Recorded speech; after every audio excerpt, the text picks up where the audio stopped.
কাল রাতে একটা স্বপ্ন পূরণ হলো, আর এই স্বপ্নটা ছিল আমার হাজব্যান্ডের। হ্যাঁ, ওর অনেক দিন ধরে ইচ্ছে ছিল বাড়িতে একটা অ্যাকোয়াগার্ড কিনে আনবে, তবে আমার এই জিনিসটা একদমই পছন্দ ছিল না। ওই আমার অপছন্দ ছিল বলে আমাকে দিয়ে আনবক্সিং করালো।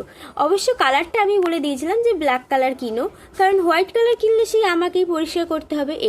এরপর আমার হাজব্যান্ড অ্যাকোয়াগার্ডটাকে রান্নাঘরে নিয়ে এসে দেখছিল যে কোথায় অ্যাকোয়াগার্ডটা ইনস্টল করলে আমাদের সুবিধা হবে। যেহেতু বাড়িতে নতুন অ্যাকোয়াগার্ড এসছে, সেই আনন্দে বর বাড়ির সবার জন্য চিকেন কষা রান্না করছিল। তখন অবশ্যই আমি ডিউটিতে ছিলাম, তাই ভিডিও কল করে দেখছিলাম যে ও ঠিকঠাক রান্নাটা করতে পারছিল কিনা, কিন্তু সে আমাকে পাত্তাই দিল না। আর কি চিকেন কষাটা বাড়িতে এসে খেয়ে দেখি, সে তো আমাকেও হার মানিয়ে দিল। এবার কি হবে রে, সে তো আমার থেকেও ভালো রান্না করে ফেললো, আমাকে হারিয়ে দিল রে। এবার সেই আনন্দে বরকে একটু চটকে পটকে আদর করে দিলাম, আর আমরাও খেতে বসে গেলাম। তো তোমাদের যদি ভিডিওটা ভালো লাগে অবশ্যই সাবস্ক্রাইব করে দিও। টাটা। তো রাতে এরপর আমরা খেতে বসে গেছিলাম।